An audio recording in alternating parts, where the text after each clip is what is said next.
Hello ICSE students. तो आज के इस वीडियो में मैं आपको बताने वाली हूँ कि कैसे आप हिस्ट्री, सिविक्स एंड ज्योग्राफी में 95 से ज़्यादा स्कोर कर सकते हो, दैट टू इजीली।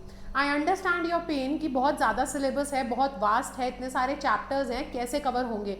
हिस्ट्री में इतने सारे चैप्टर्स हैं, देन सिविक्स में भी कवर करना है, 20+ चैप्टर्स तो यही हो गए। और ये एक ऐसा सब्जेक्ट है जहाँ पे रट्टा ज़्यादा मारना पड़ता है, यानी कि आपको लर्न करने के लिए बहुत कुछ होगा, राइट है ना। मैथ्स या साइंस की तरह नहीं होता है। और सिमिलरली ज्योग्राफी में भी बहुत सारी चीज़ें हैं जो आपको याद रखनी पड़ती हैं। तो अब कैसे इसको हम अच्छे से मैनेज करें और कैसे 95 HCG में स्कोर करें, उसके बारे में मैं आज तुम्हें बताने वाली हूँ। तो सबसे पहले तो देखो बेटा, आपको ना समझना पड़ेगा कि आपको अपने ना सबसे पहले अगर पढ़ने बैठे तो सीधा बुक मत उठाओ। आप पहले प्रीवियस ईयर के कुछ क्वेश्चन पेपर्स उठा लो, राइट। 2026 का, 25 का, 24 का आप क्वेश्चन पेपर उठाओ और आप देखो किस टाइप के क्वेश्चंस आपको वहाँ पे देखने को मिल रहे हैं। ये आपका खुद का काम होना चाहिए।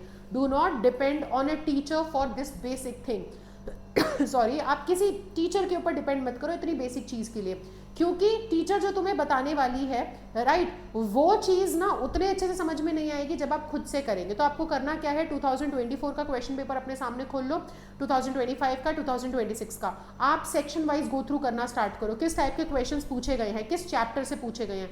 आपके सामने वो तीनों पेपर होने चाहिए। आप लैपटॉप पे हो, जहाँ पे भी एक स्क्रीन पर आपने खोल लिया, या फिर आपने PDF फॉर्म उसका प्रिंट आउट निकलवा लिया है, बुक रखो।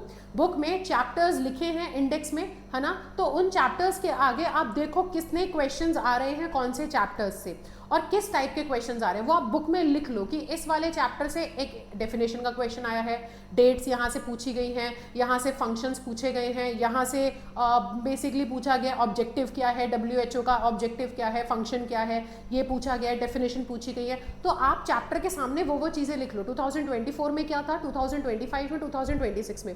आपको हार्डली बेटा ये करने में, हिस्ट्री, सिविक्स एंड ज्योग्राफी के लिए हार्डली आपको 2 घंटे लगने चाहिए। आप कोई भी दिन, संडे है, संडे का दिन निकालो और आप बैठ करके सिर्फ अपनी रिसर्च करो। ये रिसर्च भी तुम्हारी मदद करेगी आगे जा करके जब तुम अपनी तैयारी करने बैठोगे। अब आपको समझ में आ गया है बेसिकली, खुद जब तुमने ये करा तो तुम्हें खुद से समझ में आ गया रियलिस्टिक तरीके से कि ऑन ग्राउंड लेवल क्या चल रहा है, किस टाइप का पेपर बन रहा है। अब जब आप पढ़ने बैठोगे, राइट, इसलिए मैं आपको कह रही हूँ टीचर पे डिपेंड मत हो, क्योंकि अगर कोई टीचर तुम्हारे लिए ये काम कर देगा, तुम पढ़ने बैठोगे तो उतना स्ट्रांगली चैप्टर्स के साथ कनेक्ट नहीं कर पाओगे जितना जल्दी तुम कनेक्ट करोगे जब तुम खुद से आप देखोगे कि भाई आईसीएससी ने किस टाइप के क्वेश्चन किस चैप्टर से पूछा, और जब आप तैयारी करने बैठोगे तो इजीली कनेक्ट हो पाएगा चैप्टर्स के साथ। अब आपको ना इसी चीज पे ध्यान देना है, पेपर का पैटर्न क्या है, टाइप्स ऑफ क्वेश्चंस क्या है। तो सबसे पहले हिस्ट्री, सिविक्स एंड ज्योग्राफी पढ़ने से पहले आपको पेपर एनालाइज करना पड़ेगा। अब वो करने के बाद जब आप पढ़ने बैठेंगे तो सिविक्स में ना हमेशा ध्यान रखना, आप कीवर्ड्स को बहुत फोकस करके चलेंगे। कीवर्ड्स यानी कि कीवर्ड्स हो सकते हैं, फॉर एग्जांपल अगर तुम्हारे सामने कोई भी डेफिनेशन गिवन है, राइट, लाइक प्रेसिडेंट की डेफिनेशन गिवन है, प्राइम मिनिस्टर कौन है, उनके पास क्या पावर्स होती है, उसकी डेफिनेशन गिवन है, तो आपको उन पावर्स में कौन से की पॉइंट्स हैं, कौन से कीवर्ड्स हैं, उनसे अंडरलाइन करना पड़ेगा। अब आपको पता ही नहीं चलता है बहुत से बच्चों को कीवर्ड्स होते क्या है। कीवर्ड्स होते हैं बेटा वो एग्जैक्ट वर्ड जो आपके आंसर में अगर नहीं है तो आंसर फिर आपका बहुत वीक हो जाएगा, राइट। तो आपको वो वर्ड्स को ढूंढना है, आपको खुद से समझना पड़ेगा कि यार ये इट इज एंड बिकॉज लिखा है, ये सब मेरे कीवर्ड्स नहीं है। मेन क्या है, प्रेसिडेंट क्या है, अ पर्सन, है ना, एक इलेक्टेड पर्सन कैसे प्रेसिडेंट बनते हैं, उसका क्या पूरा प्रोसेस होता है। अगर वो पूरे प्रोसेस में आपको 3-4 चीज़ें बताई गई हैं तो आपको पॉइंटर्स वाइज वो याद होने चाहिए ऑर्डर में, कि पहला स्टेप ये होता है, फिर ये होता है, ये क्राइटेरिया होता है। उस तरीके से आपको यहाँ पे ध्यान में रख के चलना पड़ेगा, वो आपके कीवर्ड्स की फ्रेजेस कहलाएंगे।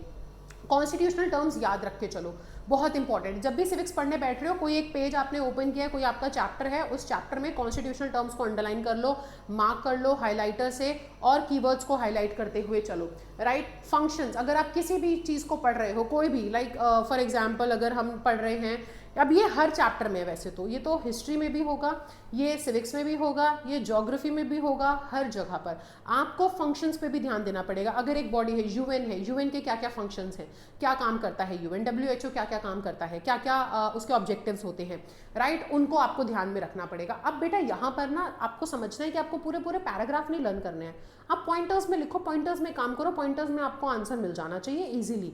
तो आपको लिखना भी आंसर पॉइंटर्स में, तो आप ना पूरा पैराग्राफ लर्न करने की जगह मेन पॉइंट लर्न कर लो, मेन चीज़ें कि ये है। अब उस पॉइंट को तुम थोड़ा सा अपने आप से एक्सप्लेन तो कर सकते हो, आईसीएससी के स्टूडेंट हो, राइट। अगर आपको मेन पॉइंट समझ में आ गया है तो आप उसके आगे it is because of this, ये सब तो ऐड करके वो पूरा अच्छे से एक्सप्लेन कर सकते हो ना, तो आपको वो पॉइंटर्स याद करने पड़ेंगे। पावर्स याद कर लो, अगर प्रेसिडेंट है उसके पास क्या पावर्स होती हैं, प्राइम मिनिस्टर के पास क्या पावर्स होती है, अगर इमरजेंसी की सिचुएशन आएगी तो उसमें क्या क्या होता है, राइट, किसके पास पावर्स चली जाती है, क्या होता है, ये सब आपको क्लियर पता होना चाहिए। डेफिनेशंस एंड डिफरेंसेस बहुत अच्छे से पता होने चाहिए। जैसे मैंने अभी प्राइम मिनिस्टर प्रेसिडेंट का बोला, अगर क्वेश्चन आता है कि दोनों के बीच में डिफरेंस क्या है, तो आपको वहां पे आंसर में टेबल बना करके डिफरेंशिएट करना पड़ेगा, एक तरफ प्रेसिडेंट और एक तरफ प्राइम मिनिस्टर, उनकी पावर्स, उनके फंक्शंस, उनके इलेक्शन का क्राइटेरिया, वो सब वहां पर गिवन होना चाहिए। तो इस तरीके से इस बेसिस पे आप पढ़ेंगे सिविक्स। जब भी कोई चैप्टर खोलो तो देखो कि ये सारी चीजें मेरे को वहां पर अपने चैप्टर के अंदर ध्यान में रखनी है।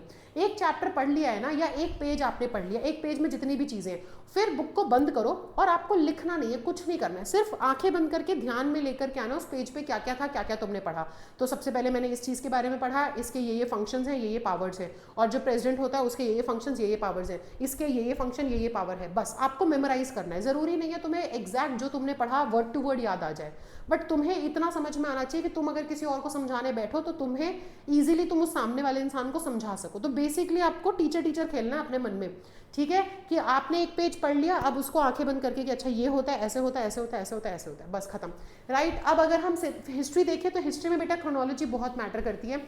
आपको पता होना चाहिए पहले क्या हुआ, उसके बाद कौन से साल में क्या चीज हुई, अगले कौन से साल में क्या चीज हुई, ये बहुत इंपॉर्टेंट है, राइट। ऑब्जेक्टिव्स एंड कॉजेज, जैसे कि अगर हम फर्स्ट वॉर ऑफ इंडिपेंडेंस की बात करें तो अब यहाँ पे किस वजह से हुआ था वो, है ना, first war of independence, religious matters थे, आप कह सकते हो मिलिट्री के थे, या फिर कोई भी, है ना, इकोनॉमिकल पॉलिटिकल जो भी कॉजेज थे, इन कॉजेज की वजह से फर्स्ट वॉर ऑफ इंडिपेंडेंस हुआ था, ठीक है। उसके बाद अगर हम बात करें तो क्या क्या उसका असर पड़ा, यार क्वीन का प्रोक्लेमेशन था, जो कंपनी का जो पूरा रूल था वो एंड हो गया था, क्या क्या इसके हमें क्या क्या इफेक्ट्स देखने पड़े, फर्स्ट इंडिपेंडेंस का जो वॉर था उसके बाद क्या क्या उसके इफेक्ट्स थे, क्या क्या असर पड़ा था, उसके बारे में आपको अच्छे से पता होना चाहिए। तो आप जो भी पढ़ रहे हो हिस्ट्री में, आपको डेट्स बहुत अच्छे से क्लियर याद रखनी है। आप नोट्स बनाओ या फिर आप अपने बुक के अंदर मार्क कर लो, हाईलाइट कर लो कि यार इस चैप्टर की ये इंपॉर्टेंट डेट्स हैं, राइट। वो इंपॉर्टेंट डेट्स आपको अच्छे से याद होनी चाहिए, वो याद करनी पड़ेगी बेटा, वो स्टडी टेबल पे लगाओ, कहीं पे भी करो, आपको याद करना है। एंड सिमिलरली फिर आपको ध्यान रखना है क्या हुआ, किस वजह से हुआ, है ना, उसका मोटिव क्या था, क्या अचीव करना चाहते थे हम, अगर कोई भी एक मार्च था या कोई भी एक आंदोलन हुआ तो वो आंदोलन क्या हुआ, उससे क्या अचीव करना था, उससे असर क्या पड़ा, ये सब, है ना, उसकी इंपॉर्टेंस क्या थी। डेट्स एंड इंपॉर्टेंट टर्म्स आपको याद रखने पड़ेंगे।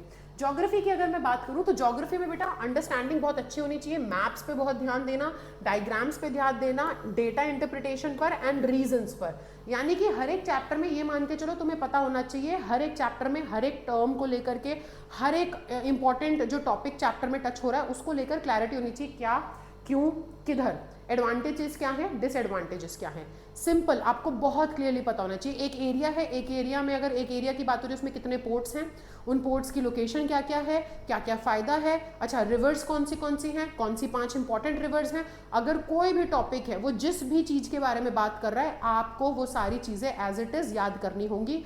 अगेन मैं वही बोलूंगी, पूरी किताब बेटा रट्टा नहीं मारनी है। आप समझो, अगर आप याद कर रहे हो तो आप इंग्लिश में, इंग्लिश के आंसर बनाना आप जानते हो, राइट। इंग्लिश में आप आंसर को एक्सप्लेन करना, बातों को लिखना, डिटेल में कॉम्पोजिशन लिखने वाले बच्चे हो तुम वो करना जानते हो। तुम मेन क्रक्स पकड़ो, कौन से पोर्ट्स हैं, ये 5 नाम याद कर लिए, ओके। तो कौन से रिवर्स हैं, कौन सी सॉइल्स हैं, कहाँ पे कौन सी क्रॉप्स है, फार्मिंग स्टाइल क्या है, याद कर लिया। अच्छा, ये फार्मिंग स्टाइल का मेन फायदा क्या होता है, एडवांटेजेस क्या है, डिसएडवांटेजेस क्या है, बेसिक याद कर लिया।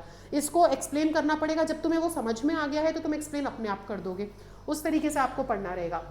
अगर अब हम बात करें तो आपको ना बाय द एंड मैं बोलूंगी हर एक चैप्टर जैसे जैसे तुम्हारा तैयार हो रहा है, फॉर एग्जांपल तुमने फर्स्ट वॉर ऑफ इंडिपेंडेंस वाला जो भी चैप्टर है वो अगर अच्छे से प्रिपेयर कर लिया, राइट, कोई भी चैप्टर तुमने अच्छे से अगर प्रिपेयर कर लिया, फर्स्ट चैप्टर तुम्हारा खत्म हो गया है, एक चैप्टर खत्म होने के बाद ना तुम एक नोटबुक उठाओ, ठीक है, वो तुम्हारी हिस्ट्री सिविक्स ज्योग्राफी के नोट्स वाली नोटबुक होनी चाहिए। उस नोटबुक में 1 पेज नोट्स बनाना स्टार्ट कर दो। 1 पेज नोट्स कैसे बनेंगे, 1 पेज यानी कि फ्रंट एंड बैक, आगे पीछे का 1 पेज का नोट आपको बनाना है। कोशिश करनी है सारी इंपॉर्टेंट चीजें उस 1 पेज में आ जाए। जैसे कि अगर ज्योग्राफी का आप बना रहे हो तो ज्योग्राफी में आपको पता होना चाहिए कि यार ये वाला चैप्टर है, डेफिनेशन क्या है, वो डेफिनेशन लिख दो, है ना। जरूरी नहीं है कि तुम्हें पूरी किताब छापनी है, उसके अंदर डेफिनेशन 4 लाइन की दिया, 4 लाइन की लिखनी है। तुम बेसिकली अपने शब्दों में लिखो उस चीज को, तुम्हारे नोट्स है, तुम्हारी बुक नहीं है। तुम उसी से पढ़ोगे एग्जाम के 5 दिन पहले, 2 दिन पहले, 5 मिनट पहले, वही तुम्हारे रिविजन के काम आने वाले हैं। किसी और से मत मांगो ये चीज़, खुद से लिखो। लिख भी जब तुम रहे होगे ना तो वो भी तुम्हारी कहीं ना कहीं मेमोरी का ही पार्ट बनेगा, राइट। जब तुम किसी और से मांग लोगे तो उसमें तुम जितना टाइम लगाने वाले हो उसको रट्टा मारने में, उतना टाइम अगर लिखते वक्त खुद से नोट्स बनाओगे तो इतने एफर्ट नहीं लगेंगे और याद भी इजीली होगा।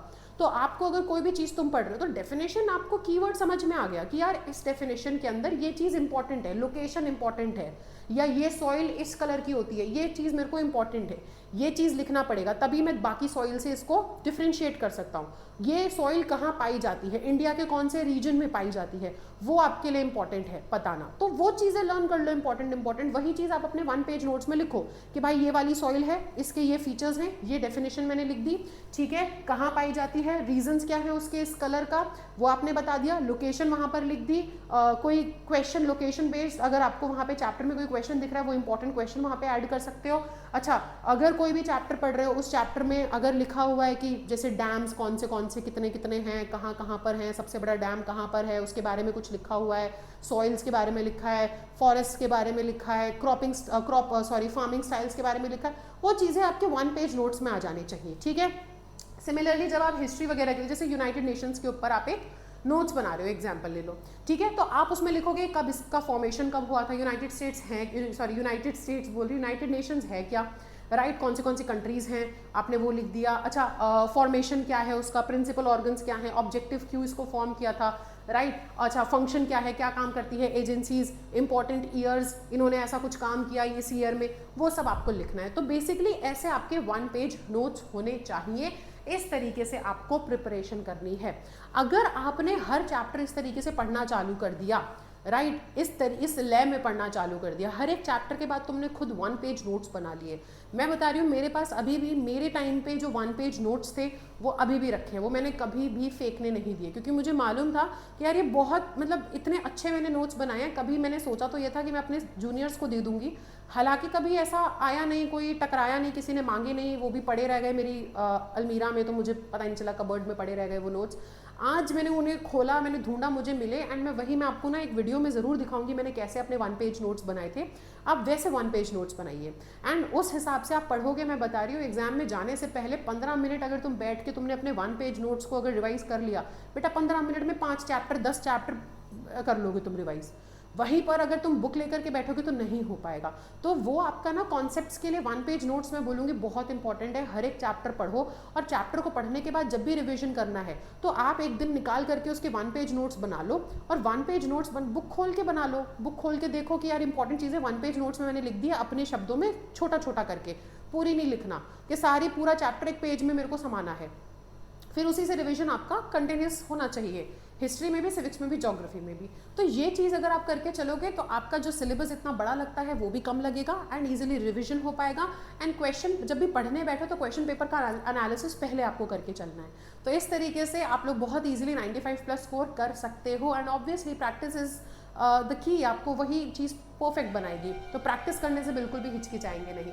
तो आई होप आपको वीडियो अच्छा लगा होगा। If yes then do like the video. I will see you in the next session जहाँ पर मैं एक और नई स्ट्रैटेजी के साथ आपके सामने आऊँगी। तब तक के लिए bye bye, take care, thank you so much.